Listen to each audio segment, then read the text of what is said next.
Ó, um texto complicado. Então a gente vai ler versículo por versículo aqui, para a gente entender. E nos revelou o mistério da sua vontade, de acordo com o seu bom propósito que ele estabeleceu em Cristo Jesus. Beneplácito, mas é um bom propósito, está melhor.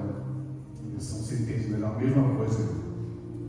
Isto é, de converger em Cristo todas as coisas, celestiais ou terrenas, na dispensação da plenitude dos tempos.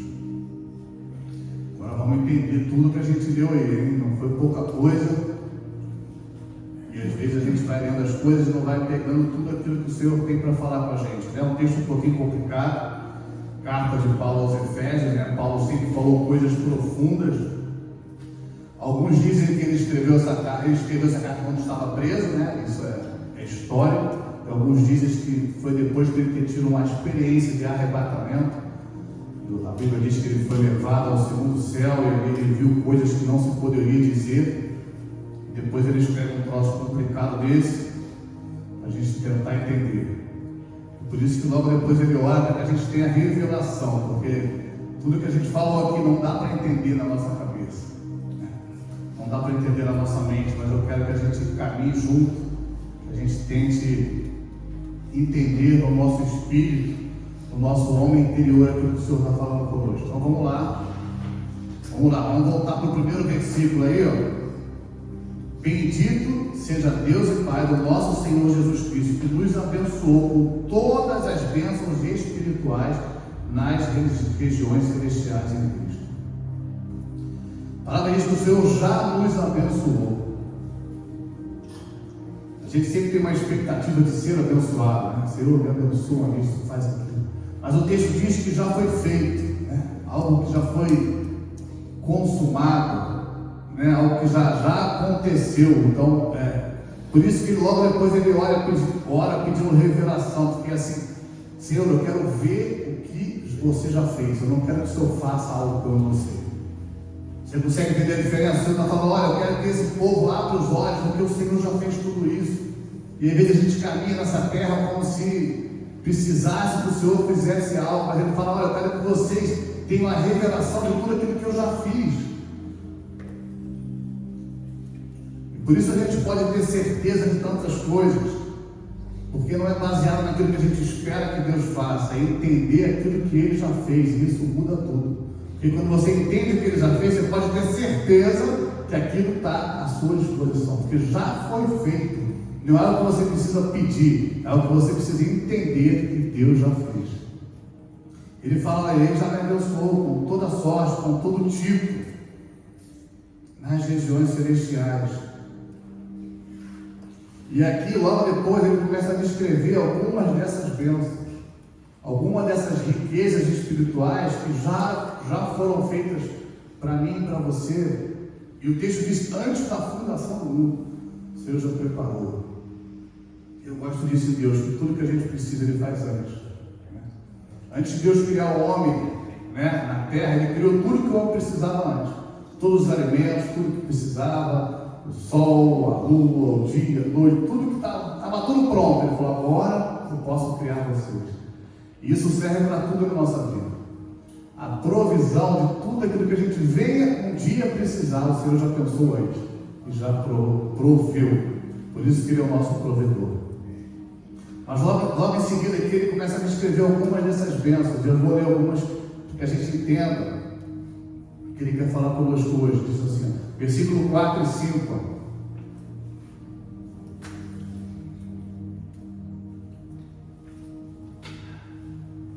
Porque Deus nos escolheu nele, antes da criação do mundo, para sermos santos e irrepreensíveis. Bendito seja Deus na sua presença. Não é isso, não. Agora, isso aí. Para que fossem santos e irrepreensíveis. Só até aí. Está melhor. Olha aí. Não está na Bíblia, não, então não nossa não. Né? Aí no versículo 5, em amor nos predestinou para sermos adotados como filho por meio de Jesus Cristo, conforme o bom propósito da sua vontade. A Bíblia diz que antes da fundação do mundo, vamos resumir aqui, o Senhor pensou em nós, o Senhor planejou nós, e por amor a Ele, em Cristo Jesus, Ele pensou e nos adotou. E uma bênção ter uma filha aí, diz o que é uma filha pastora, né? Uma filha estudiosa, né? E ela estava me falando esses dias, né? E aí depois eu fui pesquisar isso mesmo, que a adoção, ela não faz parte do contexto judaico. O judeu não adota, né? Tanto que você vê na lei, se o marido morresse, a mulher tinha que casar com o irmão do marido e o primeiro filho seria o descendente do marido que morreu. Era tanta maluquice, não era mais fácil, vou adotar um filho aqui e vai ser meu descendente, né? Porque essa questão do sangue, né? Essa questão da linhagem, toda uma questão, claro, que é bíblica, que tem a ver, mas não fazia parte da cultura judaica da adoção. E Paulo, como cidadão romano, né, dentro da cultura romana, era o oposto. O adotado era o mais importante, porque o adotado era aquele que ele escolheu. O filho de sangue podia até ser deserdado no Império Romano, na cultura romana. Mas o adotado, uma vez que foi escolhido, nunca mais poderia perder o seu lugar de filho, né? E é interessante que houveram, se não me engano, 2 imperadores que eram filhos adotados. Tamanha era a autoridade que um filho adotado tinha, maior até do que um filho natural, né? E como ele diz aqui, ó, por amor, ele pensou em nos adotar, né? Agora eu vou dizer. Porque Deus nos escolheu antes da criação do mundo para sermos santos e irrepreensíveis. E em amor nos predestinou, deu um destino pré-estabelecido para sermos adotados como filhos, por meio de Jesus Cristo, conforme o bom propósito da sua vontade. Ou seja, Ele nos deu um lugar de direito, de amor, que a gente não tinha essa linhagem. Mas o texto diz que antes mesmo da gente nascer, Ele já pensou num plano, num propósito. Vou adotar eles por amor, ainda que eles não tenham direito, ainda que não seja algo sanguíneo.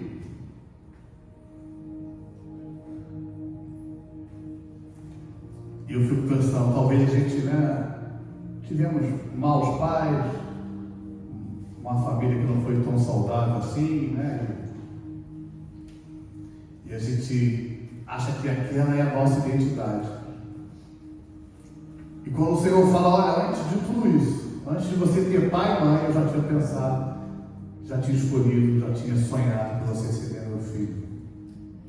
Ainda que você tenha sido rejeitado, eu te adotei antes de você saber. Eu te dei acesso ao trono, porque o filho adotado tinha direito. Normalmente ele era adotado porque o pai via, não, esse aqui vai conseguir cumprir o que eu quero, né? Dentro do Império Romano ele falou, esse aqui vai. Às vezes ele tinha um filho e falou, esse aqui, né? Assim, dentro daquela cultura, esse aqui é fraco, não vai conseguir, ser um imperador, não vai conseguir, mas esse aqui vai. Então ele escolhia alguém que aos olhos dele era especial. E quando a Bíblia diz que o Senhor nos escolheu, porque Ele vê em cada um de nós algo especial. Ele fala, olha, eu escolhi você para sentar comigo no trono. E essa é a nossa primeira identidade, e a nossa real identidade, a identidade que foi gerada no céu antes mesmo da gente nascer. Eu acho engraçado em Apocalipse, diz que no céu a gente vai ter um novo nome. Você pode ter tanta coisa nova, né? Porque é um novo nome, né? Ninguém está aí para nome, né? E a gente vê na Bíblia, né? A coisa do nome sempre teve um significado muito grande, né? Um sentido profético, um sentido de propósito. A gente vê nome, né? Se pensava muito no nome, acontecia alguma coisa no nascimento, então o nome dele vai ser isso, né? Então a coisa do nome tinha a ver com a identidade. Esses dias eu ouvi alguém falando, eu achei interessante, falando sobre Jacó, né? Porque quando ele foi nascer, ele agarrou ali no calcanhar do irmão, e aí a mãe falou, então o nome dele vai ser Jacó, né? Porque ele agarrou no calcanhar, ele quer ganhar vantagem, então vai ser Jacó. E toda a vida dele, ele age assim, né? Ele age com essa identidade de usurpador, de quem quer ganhar vantagem em tudo. E a gente sabe lá na história dele, né? Ele teve um encontro com Deus. E Deus fala para ele assim: olha, Jacó, agora você não é mais Jacó, agora você é Israel. E é como se Deus falasse assim: olha, Jacó, agora você vai ser chamado como você é chamado no céu. Agora a sua identidade não está mais baseada naquilo que você fez no passado, porque às vezes a gente vive uma vida inteira porque algo aconteceu no passado, porque nos feriram, porque a gente feriu, porque nos marcaram, porque tivemos pais que não foram bons, e a gente carrega essa marca como se isso fosse a nossa identidade. Já que o Senhor fala: Jacó, agora a sua identidade não é mais essa. Eu vou te chamar como te chamo no céu. Eu fico imaginando que esse novo nome que a gente tem lá, o Senhor já sabe. E de Jacó já sabia, era Israel. Ele falou: agora eu vou te chamar como te chamo aqui no céu. Aqui no céu você é famoso, mas ninguém conhece Jacó aqui no céu. Aqui no céu você é Israel. Aqui no céu esse é o seu nome: príncipe, conquistador. Foi para isso que eu te criei. Quando diz que Deus predestinou, essa é a sua real identidade. E no Senhor a gente tem uma identidade que a gente só conhece nele. Acabou. E a gente vê a história dele mudou completamente. Porque quando a gente encontra a nossa identidade, quem a gente é no Senhor, a nossa história muda. A Bíblia conta a história de João Batista, né, que foi primo de Jesus. E é interessante porque seu pai Zacarias estava lá servindo ao Senhor, lá no seu dia de serviço, lá na casa do Senhor. E aparece um anjo para ele e fala: olha, você vai ter um filho, vai ser assim seu filho vai se chamar João. E ele já era velho, e a sua esposa era estéril, ele duvidou, ele ficou ali mudo, né, naquele tempo. E aí logo depois, né, passado o tempo da gravidez, chegou a hora de nascer o João Batista. E aí ele nasceu lá, e conforme o ritual lá, 8 dias depois foram circuncidar o menino e foram dar o nome, né? E o pessoal falou: qual vai ser o nome? Zacarias? Aí a mãe fala: não, vai ser João. Acho que como João? Tem nenhum João na família? O pai dele é Zacarias, né? O avô, sei lá o que não diz, né? Mas o texto diz que não tinha nenhum João. Mas como é que é João? Não pode ser João. E eu fico pensando nisso, né? Porque assim, a gente sempre está. É claro, é importante o legado, não é tirar o peso da família, mas é como se o Senhor falasse: não, a origem dele não é a família natural. E a mãe falou: não, Deus falou que vai ser João, tu vai ser João. E ninguém gostou desse nome. Por quê? Porque não estava ligado à família, porque não estava ligado à marca da família. É claro que a gente tem que passar, né, para a nossa geração, a gente tem que ser, o nosso legado é esse. Não é isso que eu estou falando, estou falando que a nossa origem é além disso. É como se ele falasse: olha, a sua identidade não é ser filho de Zacarias, a sua identidade é ser João, que Deus escolheu para nascer nesse tempo. E a gente sabe quem foi João Batista, né? Foi um precursor. Eu acho muito interessante, mas tem que ser o nome do pai, né? E a gente acha que tem que ser igual ao seu pai. Claro, se seu pai foi um bom exemplo, a gente tem que aprender, mas é muito além disso. Quando o Senhor diz que Ele nos adotou antes, existe um reino que é acima desse, que o Senhor fala: olha, lá nesse reino, você já foi escolhido, eu já pensei em você, você já tem um nome, existe um nome. Isso eu acho interessante, porque a gente vai ter um outro nome. Eu não acho que é um nome que o Senhor vai escolher na hora, eu acho que quando o Senhor pensou em mim, Ele já pensou no nome. Qual será que vai ser o seu nome? Será chamado João. Eu sempre falo isso porque a primeira coisa que a gente precisa entender no reino é essa paternidade do Senhor. Eu falo isso com muita tranquilidade, porque tem muitos casos piores do que o meu, né? Mas eu tive um pai ausente em muitos momentos que eu precisei. Como alguns aqui tiveram, alguns nem pai tiveram, né? Alguns tiveram pais muito piores. sei que dentro da limitação dele, daquilo que ele entendia, ele fez o melhor, e eu, graças a Deus, tive um bom relacionamento com ele, principalmente depois que eu encontrei o Senhor, porque o Senhor se revelou como um pai, né? E enquanto a gente não entende essa paternidade, a gente não consegue se render a ele. A gente não consegue confiar 100% que esse pai é diferente do pai humano que erra, né? Porque quando a gente vira pai, a gente sabe que a gente erra também. Então a gente fica mais misericordioso com o nosso pai, né? Meu pai já faleceu, mas a gente esteve muito próximo, né, no final da sua vida, ali, graças a Deus, se converteu também. E não tem nenhum tipo de peso em relação a isso, mas claro que foi ausente em momentos que a gente precisa. Mas quando eu conheci o Senhor, eu conheci a paternidade dele. E quando a gente conhece a paternidade dele, a gente se rende, a gente se constrange. Eu entendi que ele me adotou.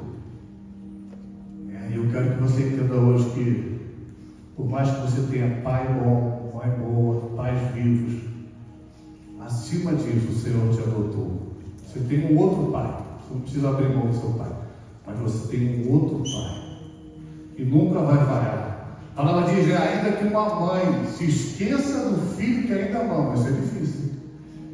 Eu, todavia, não me esquecerei de ti, diz o Senhor. Como se eu falasse: olha, eu sei que você entende esse amor de pai, esse amor de mãe, você pode ter errado ou não, você pode ter tido um bom pai ou não, mas eu estou acima disso. E a gente precisa entrar nesse lugar, porque tem muita gente que teve problema com o pai, que não consegue enxergar Deus como um pai. E o primeiro passo para a gente reconhecer e conhecer quem nós somos em Deus é entender que Ele é o nosso Pai. Que antes da fundação do mundo Ele nos adotou.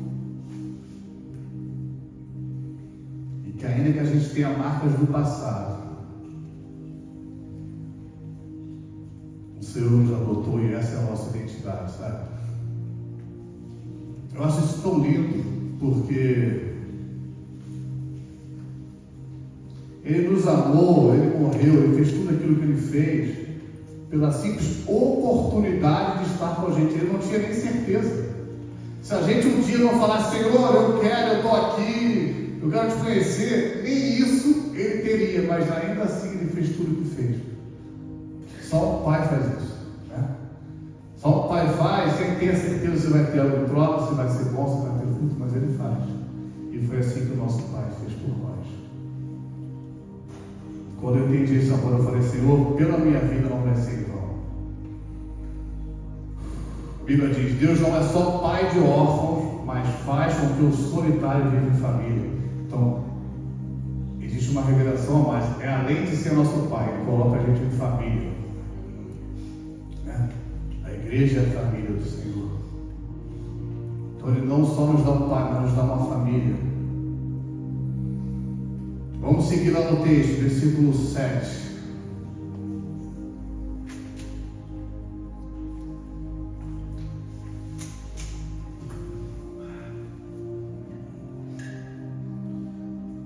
Nele temos a redenção por meio do seu sangue, o perdão dos pecados, de acordo com as riquezas da graça de Deus.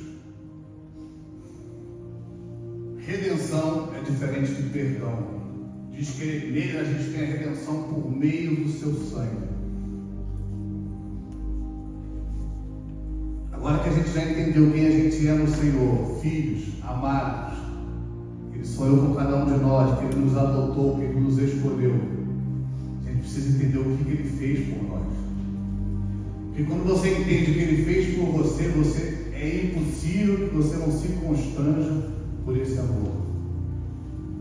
Porque tem muita gente que fica ouvindo, né, e vem nos cultos e ouve, mas não entende a profundidade do que foi essa redenção. A palavra redenção significa redimir, pagar a dívida. Porque se a gente só fosse perdoado, a justiça não teria sido feita. Eu sempre gosto de falar isso, e é importante que você entenda isso. Diz que a gente foi redimido pelo sangue dele. Porque ele, como Deus, poderia ter falado: olha, eu amo muito vocês estão perdoados, está tudo bem, vem cá e me dá um abraço. Agora você se imagina num tribunal, alguém que fez um crime hediondo, e o juiz é um juiz muito legal, muito bonzinho. Ele fala: olha, você é muito legal, eu te perdoo, pode ir para casa. Você acha que a justiça foi feita? Alguém precisava pagar para que a justiça fosse feita. E quando diz que Ele nos redimiu pelo seu sangue, é que Ele pagou no nosso lugar. Ele não só nos perdoou. Eu sei que isso é o básico do Evangelho, mas é importante que a gente entenda. Ele não só nos perdoou, Ele falou: não, eu pago a dívida que é sua. Sabe quando você tem uma dívida e passa o tempo que a dívida caducou, né? Ninguém vai me cobrar uma dívida, está lá. Se alguém fez pilar, vai pagar a sua dívida. Não foi isso que aconteceu. Ele falou: não, deixa eu pagar. Quanto que é? Eu pago. E isso foi por isso que ele morreu na cruz. Ele não morreu na cruz porque ele era um homem bonzinho e morreu. Quando diz que ele morreu no seu lugar, isso é uma história que começa lá atrás. O Senhor já falou: olha, se você pecar, se você cometer isso, certamente você morrerá. E o homem pecou, e o homem, e a morte começou a fazer parte da vida do homem. E para que houvesse justiça, alguém tinha que morrer. Por isso que se sacrificavam animais antigamente, porque precisava de um sangue para pagar a dívida. E quando diz que Ele nos redimiu, e por isso que tem um texto que diz que Ele nos justificou. Redimir é pagar a dívida como se a dívida nunca fosse nossa. Por isso que a Bíblia diz que nós somos justos em Cristo. Porque eu não sou justo por mim mesmo, a gente é cheio de pecados, cheio de defeitos. Mas é como se o Senhor falasse: olha, está pago. É como se você nunca tivesse feito. É diferente de você ser simplesmente perdoado. É alguém que tomou o teu lugar. E quando eu entendi isso, e é importante que você entenda isso, muda tudo. Porque é impossível você ficar indiferente a esse tipo de amor. Porque quando alguém te perdoou, eu te perdoo, é uma decisão. Mas quando alguém paga a sua dívida, é alguém que tomou o seu lugar. E a gente sempre fala isso, que não foi os judeus, não foi os romanos que mataram Jesus, foi eu e você, porque foi por minha e sua causa. Foi para que essa dívida fosse paga, foi para que a gente tivesse acesso a esse Pai. E por isso ele diz: nele temos a redenção por meio do seu sangue, o perdão dos pecados, de acordo com as riquezas da graça de Deus. Ou seja, é ilimitada de acordo com o Senhor, é a graça do favor imerecido. E é importante que a gente entenda isso no nosso espírito. Tudo isso é muita maluquice a gente falar isso dentro da lógica, É maluquice, Alguém antes de você nasceu pensou em você, te adotou, pagou a sua dívida, te perdoou.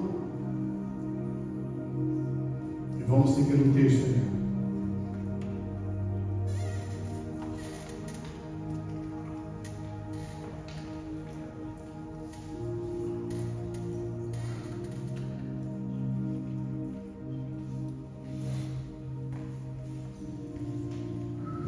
E agora que nós sabemos quem somos e o que foi feito por nós, vamos ver o que nós temos acesso. Já vimos quem somos, O Senhor já nos deu esse lugar de destaque, de filho, de adotado, de escolhido.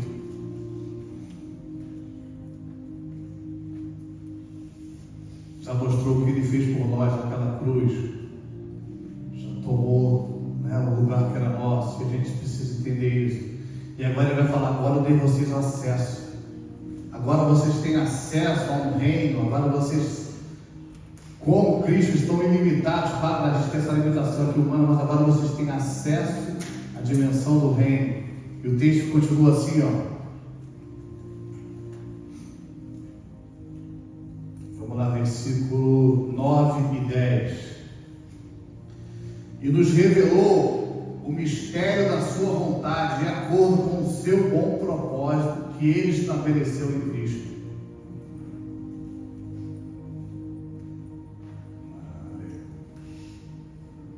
Isto é, de fazer convergir em Cristo todas as coisas, celestiais ou terrenas, na dispensação da plenitude dos tempos. São textos complicadinhos, que o texto está falando? Uma das riquezas que a gente tem, que já foi dada a nós, já foi conquistada nas regiões celestiais, é que a gente tem acesso a Cristo e nele está o céu e a terra. É como se Deus falasse: olha, em Cristo existe um portal, onde você tem acesso ao céu, onde você pode ouvir coisas do céu, onde você pode ver coisas do céu, onde você pode ir no céu e na terra ao mesmo tempo. E diz aí: convergir em Cristo todas as coisas, no céu e na terra, na administração ou na dispensação da plenitude dos tempos, ou seja, no tempo determinado que Deus fez, que Cristo morresse, que Cristo ressuscitasse. Ele falou: agora vocês têm acesso ao céu. Você lembra que a gente começou lendo que o Senhor já nos abençoou com toda sorte de bênção, mas diz aonde? Nas regiões celestiais. E agora eu tenho acesso para ir lá.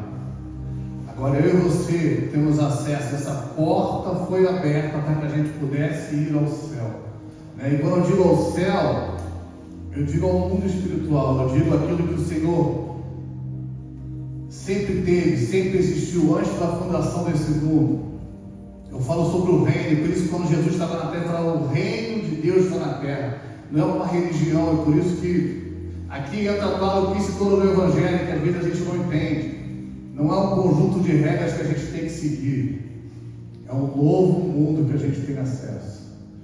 É a gente entender que a gente é filho, que a gente é amado, que alguém nos deu esse acesso, que não é merecimento nosso, alguém redimiu, alguém pagou a dívida, alguém morreu no meu lugar, e agora eu posso entrar nesse lugar, eu posso ter acesso a esse lugar, não por merecimento próprio, mas por causa de Cristo, porque em Cristo a gente tem acesso ao céu. Em Cristo a gente pode viver uma realidade que é totalmente diferente da realidade desse mundo. Em Cristo a gente pode acessar as coisas do céu. E era por isso que o apóstolo Paulo, aqui logo depois a gente começou lendo, orava aí: Senhor, eu oro para que eles vejam o que eles têm. Eu oro para que eles entendam a riqueza que eles têm. Por quê? Porque ele viu. Porque ele viu. E eu fico pensando o que é que ele viu. Porque a Bíblia diz que ele viu coisas que ele não podia dizer. Mas ele viu, ele fala: Senhor, que eles possam ver, que os olhos deles possam ser iluminados, porque eu vi. Ele chega a dizer, né, que ele andava por aquilo que ele não via e não por aquilo que ele via. E é justamente isso. Depois do que ele viu, ele não podia mais andar por aquilo que ele estava vendo naturalmente. E por isso que ele falava: olha, eu tenho por perda todas as coisas. Ele fala: tudo isso é tão pequeno. Esse povo está sofrendo, é todo dia uma angústia, uma preocupação. E se eles soubessem o que eles têm, é isso que ele fala, esse é o clamor de Paulo em Efésios 1. Olha, Senhor, abre a mente deles, que eles possam ver o que eles têm à disposição deles. E ele chega a falar: eu tenho por perda todas as coisas pela excelência do conhecimento de Cristo Jesus. Ou seja, tudo isso é nada quando eu conheço Cristo Jesus. E não que Deus não se importe com a sua vida, claro que Ele se importa. Deus é um Deus abençoador, Deus abre portas, a gente é prova disso. Mas Paulo fala: é muito além disso. E por isso que ele, em prisão, escreve algo assim, que ele fala: Senhor, eu quero que eles vejam o que eu vi, que essa prisão aqui não é nada, isso aqui vai passar.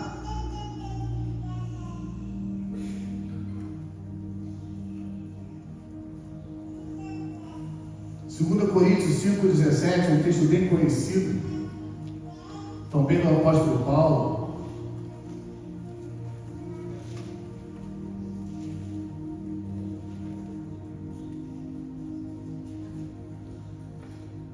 Se alguém está em Cristo, é uma nova criatura, as coisas velhas já passaram, eis que tudo se fez novo. Tem uma versão que diz: eis que se fez uma nova realidade. Eis que se abriu um portal. Então não importa o que você viveu até aqui, quando você está em Cristo, existe uma nova realidade à sua disposição. Você tem acesso a ela. Você pode ir lá hoje. No momento do louvor eu estava ali e eu realmente senti a presença de Deus tão forte. E é isso, é exatamente isso a maluquice do reino. É você sentir um Deus espiritual se manifestando na terra. É exatamente isso que ele fala para a gente fazer. Olha, traz o céu para a terra, porque em você está o céu e a terra. Em Cristo está o céu e a terra. Em Cristo quem é nós? Nós somos o corpo de Cristo. Isso que a André vai falar um pouquinho sobre isso. Nós temos, como corpo de Cristo, acesso ao céu e à terra. E o nosso grande desafio é trazer o céu para a terra. Paulo dizia, atentando para as coisas invisíveis e não visíveis, porque as visíveis são passageiras, mas as invisíveis são eternas. Então ele conseguia ver dois planos. A gente consegue ver aqui as coisas visíveis, e o Senhor quer nos levar a começar a ver as coisas invisíveis. Porque uma vez que a gente vê as coisas invisíveis, a gente para de ver as coisas visíveis. Quando eu digo para de ver, eu digo a gente diminui o valor. A gente começa a entender o que é maior. E eu fico falando, Senhor, o que Paulo viu, o que esses homens viram, para considerar tudo isso que a gente acha tão difícil, né? Todo dia a gente, poxa, a vida é difícil, todos os desafios. E Paulo fala, olha, isso não é nada. Essa leve, momentânea tribulação, ele fala isso, não se compara ao peso de glória. Fala, olha, ele estava sendo chicoteado, naufrágio, prisão. E eu não estou aqui valorizando o sofrimento, eu creio que o Senhor tem coisas boas, né? A vontade dele é boa, perfeita e agradável. Eu creio num Deus abençoador. Eu não estou super valorizando o sofrimento, eu estou falando que existe algo que é muito melhor do que isso. E que muitas vezes a gente não consegue usufruir, desfrutar, entrar nesse lugar de filho, que entendeu que foi pago, que alguém comprou esse acesso, que a gente tem acesso à sala do trono. E por isso que eu gosto de falar do reino, porque quando a gente fala do reino, a gente consegue imaginar melhor. Eu gosto de filme. É um outro lugar, existe um outro reino onde a gente tem acesso, que existe outra cultura, outras leis, que não é limitado a esse mundo. Quando Jesus andava na terra, Jesus andava de acordo com a realidade desse reino. Por isso que ele andava sobre as águas, por isso que ele multiplicava peixe, por isso que ele curava os enfermos, porque lá no céu não tem enfermo. É isso que ele queria falar. Lá no céu não tem escassez, é um peixe aqui tá bom, vai dar para todo mundo. Lá no céu você pode andar sobre as águas porque não tem limitação. E ainda que com a nossa limitação, claro, aqui humana, carnal, a gente não consiga se mover, né, tanto, se bem que ele diz que a gente poderia fazer obras maiores que ele, né? Então tem faltado, eu creio que esse é o tempo desse despertar. A gente precisa saber que a gente tem esse acesso, isso é real. Isso não é uma maluquice de uma religião, mas isso é um reino que sempre existiu, que está à nossa disposição. E essa é a nossa real identidade. Quando a gente parte disso, tudo muda. Quando a gente sai do lugar de vítima da família, de vítima das circunstâncias, de vítima do que, porque aconteceu isso comigo, porque eu vivi isso, e se coloca no lugar de filho escolhido, adotado, que faz parte de um reino que é maior do que tudo. Você lembra da oração que ele diz, olha, ele nos deu um nome que é muito acima. Eu gosto disso. Eu estudando Efésios agora na célula, eu nunca tinha reparado nesse texto. Ele nos deu um nome muito acima dos principados, das potestades, dos dominadores, de qualquer nome que possa ser pronunciado nessa era de que há por vir. Falou, olha, é muito acima, não é uma luta que você vai ganhar ali no último segundo, dando uma mão de vaga, né? No último segundo ali. A gente está apanhando o tempo inteiro. Não é isso, é muito acima. E a gente precisa entender esse lugar. E o texto diz assim, e ele confiou isso à igreja. Foi confiado a nós uma autoridade muito acima de qualquer governo, natural ou espiritual, de qualquer presidente, seja o que for. Esse reino é muito acima e foi confiado a mim, foi confiado a você. E a gente precisa ter acesso a essa realidade invisível. Nosso desafio é trazer a existência. Por isso que Jesus ensinava: olha, quando você for orar, você ora assim: Senhor, seja feita a sua vontade aqui na terra como é no céu. Por quê? Porque aqui na terra não está sendo feita. Quando você ouve assim, poxa, mas se Deus é bom, por que aconteceu uma catástrofe dessa? Toda hora a gente ouve isso, Por quê? Porque esse mundo, a Bíblia diz, jaz do maligno. Deus não governa esse mundo. O que acontece de mal nesse mundo não é culpa do Senhor, porque o homem entregou esse governo ao inimigo, E por isso a gente vive essa guerra toda. Por isso essa semana eu tenho certeza que você viveu uma batalha imensa para estar aqui, porque existe uma resistência. Mas o Senhor falou: olha, eu entreguei para você uma oportunidade muito maior. Então a gente tem que avançar. E a nossa batalha é essa: trazer de volta aquilo que era do Senhor. Isso é tão verdade que quando Jesus é tentado lá na tentação no deserto, o diabo fala assim: olha, se você se prostrar, tudo isso eu vou te dar, todos os governos desse mundo eu vou te dar. Você não vê Jesus falando: quem falou que é seu? Quem falou que a boca é sua? Do Zé Pequeno, Coisa feia. Jesus não falou isso. Quem falou que é seu? Porque é dele. O mundo está como está porque o inimigo tem reinado.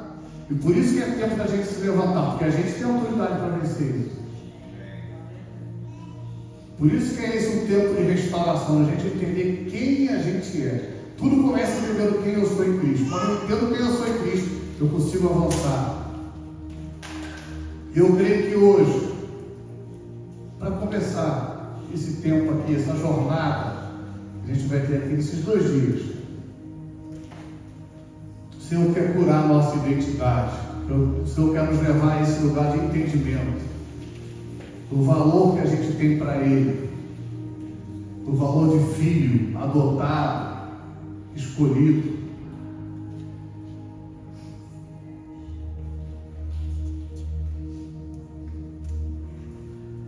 O céu é quem governa a terra. Tem um texto na Bíblia que diz: tudo que ligares no céu será sido ligado na terra. Tudo que ligares na terra será sido ligado no céu. E várias pessoas falam sobre isso. Esses dias eu ouvi o pastor Luiz, um pastor muito amigo nosso, que é o nosso professor do seminário. E ele estava mostrando o original que diz: tudo que ligares na terra já terá sido ligado no céu. Ou seja, tudo começa no céu antes. Às vezes a gente quer forçar uma situação, mas a gente precisa entender que Deus já fez antes. E aí volta aquilo: o Senhor já nos abençoou, é passado. A gente só precisa entender isso, chegar nesse lugar e trazer à existência aquilo que o Senhor já fez. Não é forçar uma situação que eu quero que Ele faça, é entender o que Ele já fez e trazer à existência, e viver de acordo com um decreto que já foi dado, com uma vitória que já foi conquistada na cruz. Entrar numa porta, um acesso que já foi aberto. Eu só preciso entrar. Eu só preciso saber quem eu sou. E quem eu sou é aquilo que a gente viu no início. É um filho amado, que foi escolhido, que tem um nome, que tem uma identidade. Que nada que aconteça nesse mundo pode mudar o que o Senhor tem para mim e para você. Não importa se chamam a gente de Jacó, ou seja, chamam a gente daquilo que a gente fez com alguém ou profetizaram sobre a nossa vida. Não importa aquilo que o Senhor falou. O Senhor falou: Jacó, agora você é Israel. Acabou isso. Não é essa a sua identidade, não é isso que eu te chamei. Você é um príncipe.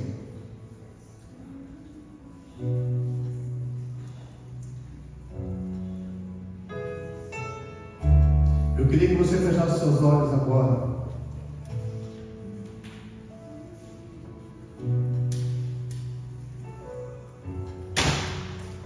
Talvez uma das maiores crises desse mundo seja a crise de identidade. Talvez o que mais tem trazido depressão, angústia, ansiedade é não saber quem nós somos de verdade. E é lindo que essa é a principal coisa que o Senhor faz conosco: mostrar quem a gente é para Ele.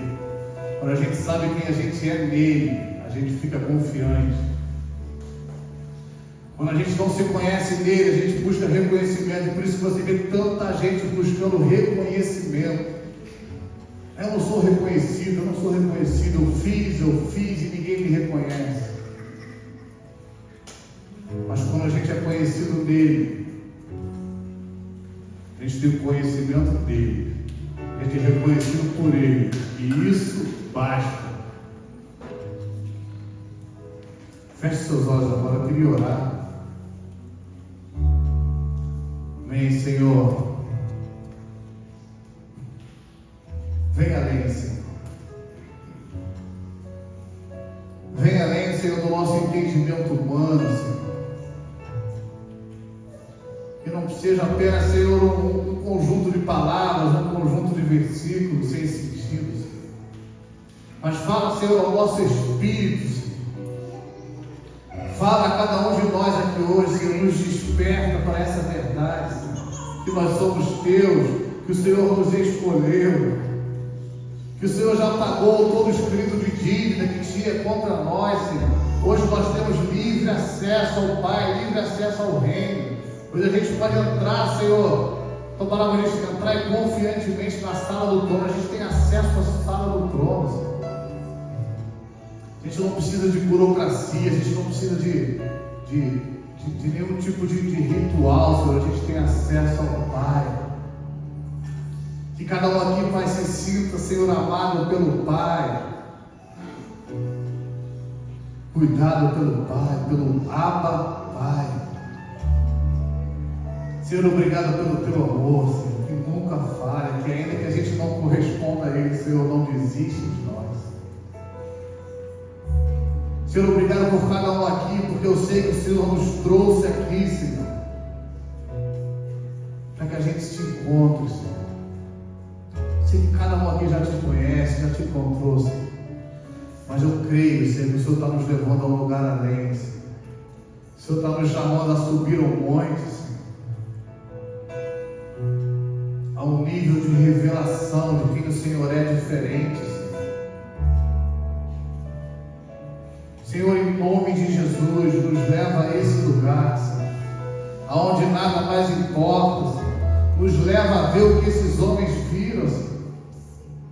E falaram, Senhor, nada mais importa, eu quero ver o Senhor. Senhor, em nome de Jesus, Senhor. Em nome de Jesus, Senhor. Abre, Senhor, abre os nossos olhos, Senhor. Derrama sobre nós espírito de sabedoria e de revelação.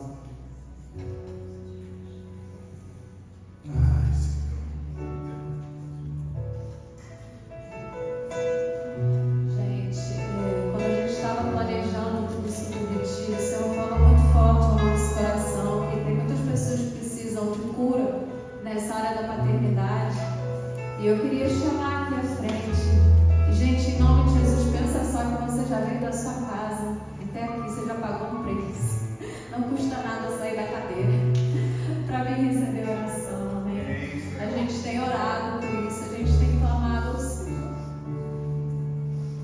E o que o Senhor tem colocado no nosso coração é que tem muitos filhos de Deus que têm ficado paralisados porque não sabem o que é uma verdadeira paternidade. Então, creia em nome de Jesus. Venha à frente crendo que o Senhor pode fazer infinitamente mais do que você pode pensar ou imaginar. Tem pessoas aqui que vão estar orando por você. Amém? Vamos levantar todo mundo. Querido, se esse não é o seu caso, eu vou pedir para você ficar na intercessão. Sabe? A não ser que você também tenha querer derramar o seu coração. Então é o seguinte, ou você derrama o seu coração na presença do Senhor, ou você intercede porque o Espírito Santo estiver te mostrando, você vai intercedendo. E se você quer cura nessa área de paternidade, em nome de Jesus, vem à frente aqui. Vem sem medo, gente. Eu creio que o Senhor quer falar. Eu sei que tem gente. Então vem, dá um passo de fé. Vem, não vai acontecer nada demais, a gente só vai orar com você. Amém? Se sinta mesmo a vontade de vir. É tempo de cura, gente. E o Senhor está aqui disponível, disposto a fazer essa obra. Amém? Glória a Deus. Obrigada, Senhor. Amém. Glória a Deus. Too long gone by. I wasn't great to let it go. I hear your invitation to let it all go.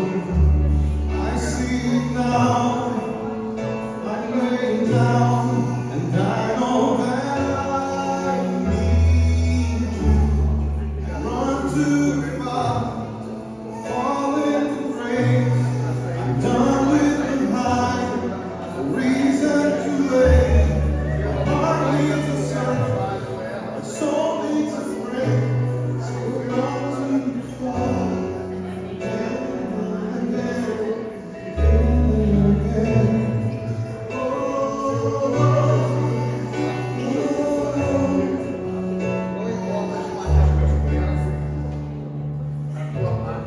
So my completion headed back to the start. There are some for redemption. Life's one. I don't have a call, but that kind of love I understand. Don't know yet.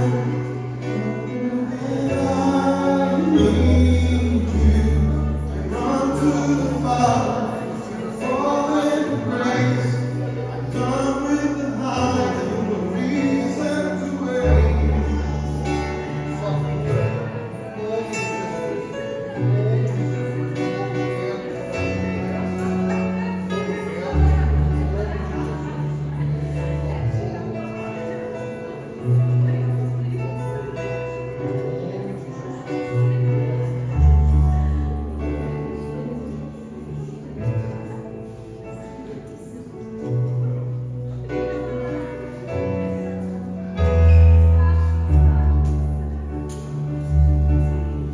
Run to the Father, fall in grace. I'm done with the high, no reason to wait. My heart needs a search, my soul needs a friend. So I run to the Father again and again and again. I run to the Father, I'm done with the high. Reason to wait. My heart needs a search, my soul needs a friend. So I run to the Father again and again.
As loucuras do meu ser.